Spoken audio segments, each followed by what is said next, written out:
देखिए आज हम मैथ की शुरुआत कर चुके हैं और मैथ में हमने पहला टॉपिक लिया है नंबर सिस्टम यानी कि संख्या पद्धति। सबसे पहले आपको ये जानना जरूरी है कि संख्या पद्धति में हम कितने टाइप्स ऑफ क्वेश्चंस को पढ़ते हैं और किस तरह के टाइप्स ऑफ क्वेश्चन होते हैं। देखिए संख्या पद्धति में जो हमारा टाइप्स ऑफ क्वेश्चन है उनमें पहला हमारा है कि क्रमागत संख्याओं का योगफल ज्ञात करना। दूसरा होता है कि क्रमागत संख्याओं के वर्गों एवं घनों का योगफल ज्ञात करना। तीसरा हमारा होता है भाग की लंबी विधि पर आधारित प्रश्न। चौथा होता है भाग की गुणनखंड विधि पर आधारित प्रश्न। पांचवा होता है हमारा भाज्यता का नियम। छठा हमारा होता है कि घातांकीय भाग पर आधारित प्रश्न। सातवां हमारा होता है जानवरों पर आधारित प्रश्न और आठवां होता है इकाई का अंक ज्ञात करना। तो आज इसमें हम पहला जो हमारा फर्स्ट टाइप ऑफ क्वेश्चन है नंबर सिस्टम का, क्रमागत संख्याओं का योगफल ज्ञात करना, तो उस पर हम आज चर्चा करेंगे। देखिए मैथमेटिक्स में हमने पहला टॉपिक लिया है नंबर सिस्टम। नंबर सिस्टम में हमारा टाइप फर्स्ट का जो क्वेश्चन होता है, टाइप फर्स्ट वो होता है क्रमागत संख्याओं का योगफल ज्ञात करना। क्रमागत का योगफल। देखिए विगत वर्ष की परीक्षाओं में इस टाइप ऑफ क्वेश्चन से 5-6 प्रश्न अब तक पूछे जा चुके हैं। तो मैं सबसे पहले आपको ये बता दूं कि पहली चीज आप ये जानिए कि क्रमागत संख्या होता क्या है। क्रमागत संख्या को जानने के लिए आप सिर्फ इतना जानिए कि क्रमशः आने वाली संख्या क्रमागत संख्या होती है। जैसे जैसे आप लिखिए 1 2 3 4 5 ऐसे करके इनफाइनाइट तक जा सकता है। देखिए लेकिन ये जो हमारा क्रमागत संख्या है इनको हम जानेंगे कैसे कि ये क्रमागत संख्या है। तो इसको जानने के लिए पहचानने के लिए हमें करना होगा इनके गैप के बीच जो अंतर है। देखिए 1 और 2 के बीच हमारा गैप कितना है 1 का। 2 और 3 के बीच हमारा गैप कितना है 1 का। 3 और 4 के बीच गैप 1। 4 और 5 के बीच गैप 1।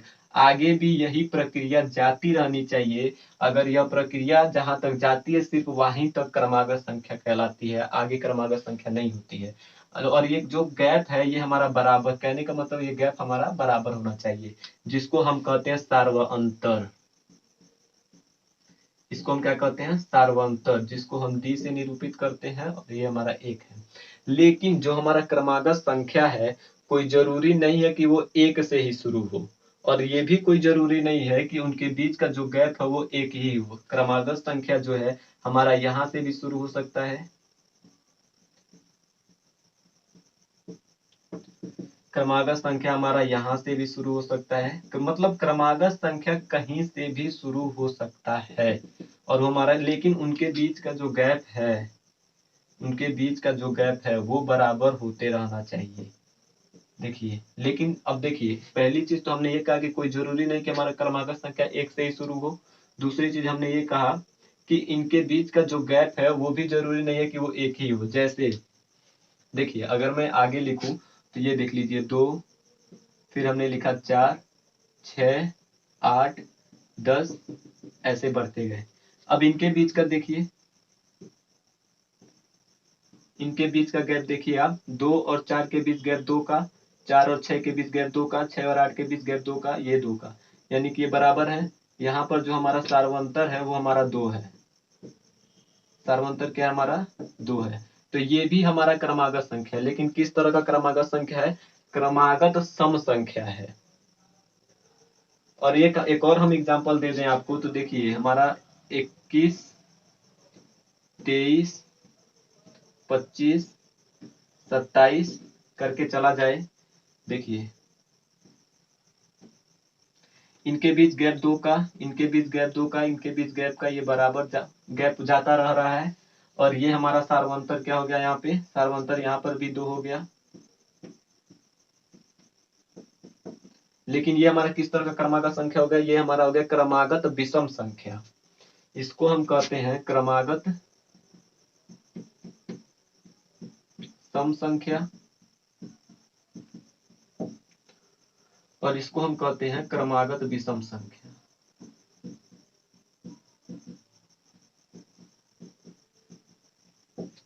देखिए ये जो हमारा पहला पद है इसको हम कहते हैं पहला पद, और ये जो हमारा अंतिम होता है यहाँ पर, ये अगर मान लीजिए हमारा यहाँ तक है तो ये जो हमारा अंतिम होता है इसको हम अंतिम पद कहते हैं। और ये हमारा सार्वंतर डी। अब ये जानना जरूरी क्यों था ये हम आपको एक्सरसाइज के दौरान बताते हैं।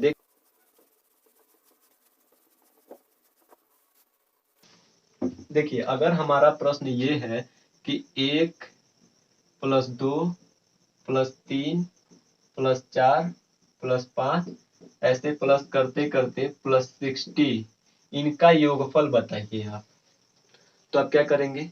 खैर ये तो एक क्रमशः है इसलिए आपको पता है, तो आपको इसमें जरूरी क्या है, जरूरत आपको ये है कि इसमें आपको ये है कि इसमें होना चाहिए पदों की संख्या, जिसको आप n से निरूपित करते हैं। फिर होना चाहिए प्रथम पद जो दिख रहा है आपका। फिर होना चाहिए अंतिम पद, और फिर आपका होना चाहिए सार्वंतर। देखिए इसमें पदों की संख्या जो है मान लीजिए आपको ज्ञात नहीं है, और प्रथम पद आपको दिख रहा है 1 है, अंतिम पद आपका 60, और सार्वंतर इसमें आप निकाल सकते हैं 1, तो सार्वंतर आपका यहाँ पर आ गया 1। अगर हमको पदों की संख्या ज्ञात करना है, देखिएगा अगर हमको मान लीजिए पदों की संख्या ज्ञात करना है, पदों की संख्या ज्ञात करना है यानी कि n को ज्ञात करना है, तो हम फार्मूला क्या रखते हैं कि अंतिम पद माइनस प्रथम पद और भाग करते हैं सार्वअंतर से, और जो आता है उसमें 1 जोड़ देते हैं। अब हम इसमें इसका वैल्यू पुट करते हैं। देखिए प्रथम पद यानी कि अंतिम पद हमारा 60, हमने लिखा 60, माइनस प्रथम पद हमारा प्रथम पद 1, हमने लिखा -1, सार्वंतर हमारा 1, हमने लिखा 1, तो ये हमारा कितना हो गया 59/1, और हमको करना था +1 यानी कि ये हो गया हमारा 60, हमारा n निकल के आया 60, और हम यहाँ पे लिख दिए 60। तो ये हमारा था n ज्ञात करना। ये जरूरी पदों की संख्या n ज्ञात करने के लिए ये फार्मूला हमको पढ़ना क्यों जरूरी है, ये चीज मैं आपको पहले बता देता हूँ, फिर हम क्वेश्चन सॉल्व करते हैं। देखिए ये तो खैर 1 से 7 तक था तो आपने आसानी से निकाल लिया कि इसमें पदों की संख्या कितनी है, लेकिन अगर यह कहीं बीच से दे दे और बढ़ के चला जाए 123 तक, और इसको आपका योगफल ज्ञात करना हो तो आप क्या करेंगे? इसका आपको योगफल ज्ञात करना हो तो आपको काउंट करना पड़ेगा कि इसमें पदों की संख्या क्या है। लेकिन मैंने क्या कहा कि अंतिम पद आपका 123 माइनस प्रथम पद 21 वटा सार्वंतर, इनके बीच जो अंतर है वो गैप जो है आपका 1 है, +1 कर देना है। 3 में से 1 गया 2, 2 में से 2 गया 0, और 1 वटा 1 + 1 यानी कि कितना पद हो गया 103, n की संख्या 103, ये निकालना जरूरी था। इसके बाद देखिए हमको योगफल कैसे हम निकालते हैं, तो योगफल के लिए जो हमारा फार्मूला होता है वो हम फार्मूला आपको बताते हैं। देखिए अगर हम पदों की संख्या निकाल लिए तो हमको निकालना है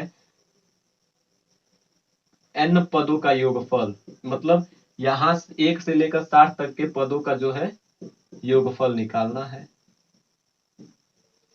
इसके लिए हम क्या करते हैं, देखिए इसके लिए हम करते हैं यही चीज करते हैं, लेकिन थोड़ा सा अंतर होता है। देखिए एक हमारा हो गया अंतिम पद, यहाँ पे हम करते हैं प्लस, यहाँ पर था हमारा माइनस, यहाँ पे करते हैं प्रथम पद, और भाग किससे करते हैं? सार्वंतर से नहीं, हमेशा का हमेशा 2। ध्यान दीजिए ये हमेशा 2 रहेगा, जब आप n पदों का योगफल निकालेंगे तो ये हमेशा 2 रहेगा। और यहाँ पे वहां पे हमने प्लस किया था, और यहाँ पे हम गुणा करेंगे, और गुणा किससे करेंगे? n से। n हमारा क्या है? पदों की संख्या से। देखिए n हमारा है पदों की संख्या n, यानी कि n संख्या जो हमारा संख्या n हो गया यानी कि 60। अगर हमारा पदों की संख्या 60 आ गया है तो हम लिख सकते हैं कि 60 पदों का योगफल क्या होगा। तो देखिए पदों की संख्या यहाँ पे लिख लेते हैं। अब वैल्यू को हम पुट करते हैं इसमें। अंतिम पद है हमारा 60, प्रथम पद है हमारा 1 और हम भाग करते हैं 2 से और गुणे हम करते हैं पदों की संख्या। पदों की संख्या हमारा है 60, यानी कि 2 से इसको, हमारा 2 है और देखिए आप जब 2 से इसको डिवाइड करते हैं तो आपका होता है 30 और ये आपका होता है 60 फर्स्ट इंटू 30, तो ये आपका होता है 80, तो ये आपका होता है 1830, तो ये आपका आंसर हो जाता है। देखिए ये तो सिर्फ एक साधारण प्रश्न था जो मैं आपको समझाने के लिए कहा था, लेकिन अगर आगे भी देखा जाए इस तरह के प्रश्नों को या फिर कॉम्पिटिटिव एग्जामिनेशन में किस तरह के प्रश्न इससे दिए गए हैं, उसको समझने से पहले हम एक बार जो है सम संख्याओं का योगफल निकाल लेते हैं और एक बार विषम संख्याओं का योगफल निकाल लेते हैं और एक बार जो है हम कोई बीच के संख्या को लेकर के उसका योगफल निकाल लेते हैं, फिर हम एक्सरसाइज की तरफ बढ़ते हैं। देखिए अगला जो हमारा एग्जाम्पल है क्रमागत संख्याओं का योगफल ज्ञात करने के लिए, वो हमारा है 21 प्लस 22 प्लस 23, ऐसे करके हम जाएंगे 75 तक। अब मैंने आपको इसको सॉल्व करने के लिए क्या चीज इंपॉर्टेंट बताया था आपके पास होना चाहिए। एक तो आपका होना चाहिए कि पदों की संख्या, आपके पास पदों की संख्या होना चाहिए जिसको n से निरूपित करते हैं। दूसरी चीज आपका अंतिम पद होना चाहिए, अंतिम पद। फिर के पास होना चाहिए प्रथम पद और फिर आपके पास होना चाहिए सारवंतर। देखिए इसमें अब आप मान भरते हैं। अंतिम पद हमारा 75 है, प्रथम पद हमारा 21 है और सारवंतर इनके बीच 1 का है। अब हम पदों की संख्या निकाल सकते हैं। पदों की संख्या कैसे निकालते हैं? अंतिम पद माइनस प्रथम पद वटा सारवंतर करते हैं और प्लस 1 करते हैं। अंतिम पद हमारा 75 माइनस 21 वटा 1 प्लस 1, ये हमारा 54 प्लस 1 इज इक्वल टू 55, तो ये हमारा हो गया 55। अब हम इसको योगफल निकालना है, तो योगफल का हमारा फार्मूला यहीं पे नीचे देख लीजिए। योगफल के लिए हम क्या करते हैं, 50% आपका वही फार्मूला रहता है। अंतिम पद माइनस की जगह प्लस कर देते हैं, प्रथम पद भाग कर देते हैं और ये हमेशा 2 होता है। मैंने कहा यहाँ पे सारवंतर नहीं लेते हैं, ये हमेशा के लिए 2 होता है। और यहाँ पे गुणे करते हैं किससे, n से, और n हमारा क्या होता है, पदों की संख्या। पदों की संख्या हमारा कितनी है, 55। तो अब हम यहाँ पे मान भरते हैं। अंतिम पद हमारा कितना है, 75, प्रथम पद हमारा 21, भाग करते हैं 2 से और गुणा करते हैं किससे, 55 से। 5 1 6 और 7 2 9 बटा 2 करते हैं और गुणे 55 करते हैं। इसको आगे हम लेके चलते हैं और ये हमारा होता है 48 इंटू 55 और हमारा होता है 2640 आंसर। आप गुणा कर लीजिएगा। इसके आगे का हम एग्जाम्पल देखते हैं। देखिए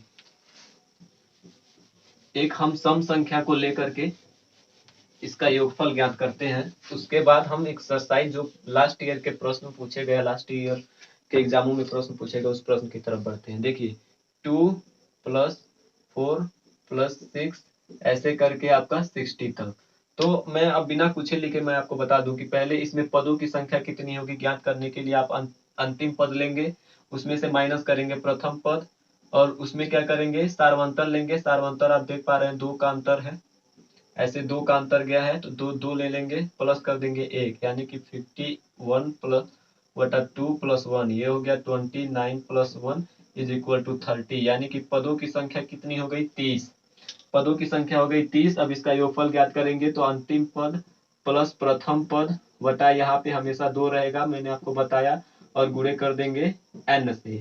तो ये हो गया 62 वटा 2 इंटू 30 और ये 2 15 में 30 और इसका गुणा कर देंगे 930 आपका हो जाएगा आंसर।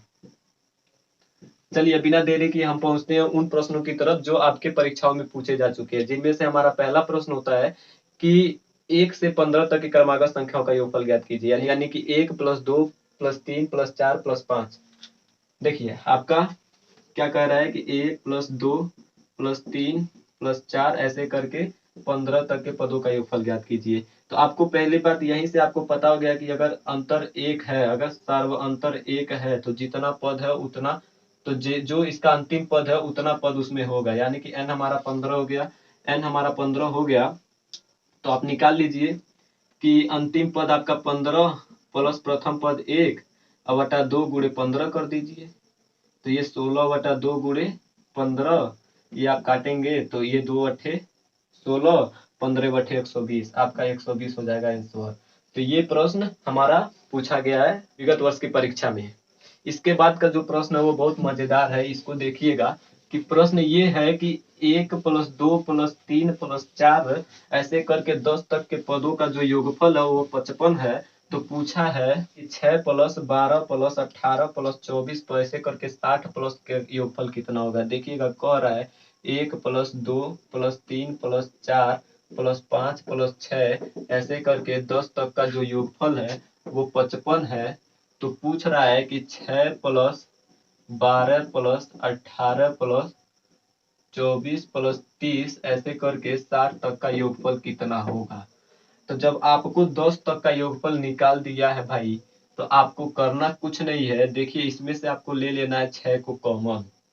अब 6 को जब कॉमन ले लोगे तो यहाँ पर होगा 1 प्लस 2 प्लस 3 प्लस 4 प्लस 5 ऐसे करके हो जाएगा 10। और जब आपको दिया है 1 से 10 तक का योगफल 55, तो यहाँ पे 55 वैल्यू पुट कर देंगे तो 6 पचे 30 और 6 पचे 30 3 33, यही हो गया आपका आंसर। तो ये विगत वर्ष की परीक्षा में पूछा गया प्रश्न था। इसके बाद देखिए प्रश्न था कि 1 से, यही प्रश्न था, 1 से 10 तक का योगफल है 55, तो आपको निकालना क्या है 11 से 20 तक का योगफल। तो 11 से 20 तक का देखिए, यानी कि ये कह रहा है कि ये पहला प्रश्न था। अब इसी का दूसरा प्रश्न देख लीजिए, ये कह रहा है कि 1 से 10 तक का योगफल आपका है 55, तो आपको निकालना है 11 प्लस 12 प्लस 13 प्लस 14 ऐसे करके 20 तक का योगफल। तो आप पहले क्या कीजिए, पहले आप ये देखिए कि 20 तक, 1 से 20 तक टोटल लिख लीजिए, यानी कि समझ लीजिए आपको निकालना है ये, ठीक है, ऐसे करके 20 तक। तो पदों की संख्या आपका 20 हो गया। अब देख पा रहे हैं सीधा सीधा दिख रहा है अंतर 1 अंतर 1 अंतर 1, तो 20 तक यानी कि 20 पद। तो आप कीजिए अंतिम संख्या, आप प्लस कीजिए प्रथम संख्या, आप भाग कर दीजिए 2 से, आप गुणा लिख दीजिए कुल पदों की संख्या 20, यानी कि ये हो गया 21 और ये हो गया 10, 2 दहा में 10, ये हो गया आपका कुल 210। और जब आपको 11 से जोड़ना था तो इधर जब आओगे 10 प्लस 9 प्लस 8 ऐसे करके 1 प्लस 2 इधर जाओगे तो इसका योगफल आपका कितना दिया है आप देख लो। इसका योगफल आपका दिया है 55। तो क्या करोगे, तो 210 में से माइनस कर दोगे 55, कितना हो जाएगा, ये हो जाएगा 5 और 10 में से गया 5, हो जाएगा 155। एक बहुत इंपॉर्टेंट प्रश्न और लास्ट प्रश्न इसमें हम देखते हैं वो ये है कि दिया था कि 1 से 50 तक और फिर 50 से घटते क्रम में आ गया था और पूछा था उसका योगफल ज्ञात कीजिएगा। देखिएगा कैसे था कि 1 प्लस 2 और प्लस 3 प्लस 4 ऐसे करके प्लस आया था 50, अब फिर इसको बैक हो गया था 49 48 ऐसे करके आ गया था 1। कुछ तो समझ पा रहे हैं, यानी कि 1 से 50 तक गया था योगफल ज्ञात करने के लिए, फिर 50 से एक तरफ बढ़ गया था, योगफल ज्ञात करना था।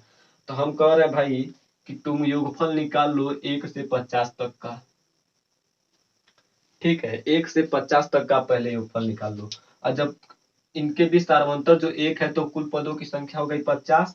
अब 50 जब हो गया तो देखिए अंतिम पद आप प्लस प्रथम पद बटा 2 करेंगे या गुणे कर देंगे 50। तो ये 2 से 50 काटोगे हो गया 25, यानी कि 51 गुणे कर देंगे 25। अब 25 एकम 25 पचे 125 और 127, ये हो गया 1275। अब जब 1275 हो गया तो आप बताओ कि कितना का योगफल है। 1 प्लस 2 प्लस 3 प्लस 4 करके प्लस 50 तक का योगफल कितना हो गया 1275। 75। ठीक है। अच्छा, अगर हम इधर से भी 50 तक आए, अच्छा मान लो अगर एक तो हम इधर से गए थे 1 से 50 तक, यहाँ से अगर हम इधर से भी 50 तक योगफल निकाले तो ये भी होगा 1275, और ये तो हमारा है, ये है 1275। तो अगर हम दोनों को जोड़ दे 1275 और 1275, तो हमारा कितना हो गया, 2550 हुआ। लेकिन ध्यान देना भाई, 49 दो बार है, 48 दो बार है, 47 दो बार है, एक दो बार है, एक दो बार है, यहाँ पर दो जो है वो सब सब दो दो बार है, लेकिन जो हमारा 50 है वो एक के बार में है। लेकिन जब हम इसमें हम यहाँ से यहाँ तक 50 जोड़ दिए हैं, तो इनमें से 50 माइनस करेंगे ना, 5 2 अब 1225, तो यहाँ से भी 50 माइनस होगा कि नहीं होगा, तो ये 25 तो आंसर हो गया। तो इसका जो हमारा जवाब आया था कितना, 2500। तो ये था हमारा नंबर सिस्टम, और नंबर सिस्टम का हमने सिर्फ टाइप फर्स्ट देखा है। कल हम देखेंगे टाइप सेकेंड। टाइप सेकेंड में ये रहेगा, लेकिन इस पर स्क्वायर चढ़ा देगा, इस पे घन चढ़ा, मतलब स्क्वायर स्क्वायर स्क्वायर सब पे स्क्वायर चढ़ा देगा। दूसरा क्वेश्चन होगा कि उस पर घन चढ़ा देगा, यानी कि क्वेश्चन यही रहेगा, क्रमागत संख्याओं के वर्गों एवं घनों का योगफल हो जाएगा। देखिएगा कल का जो हमारा टाइप होगा कि वर्गों एवं घनों का योगफल ज्ञात करना होगा। तो अगर आपको ये वीडियो अच्छा लगा है, और अगर आप इस वीडियो के माध्यम से कुछ सीख पा रहे हैं, तो इस चैनल को लाइक करें, सब्सक्राइब करें, और वीडियो अगर पसंद है तो इस पर कमेंट करें और कुछ जवाब दें, कुछ बताएं, फीडबैक दें अपना, उसके हिसाब से हम वीडियो बनाएं। अपने दोस्तों के बीच इसको साझा जरूर करें।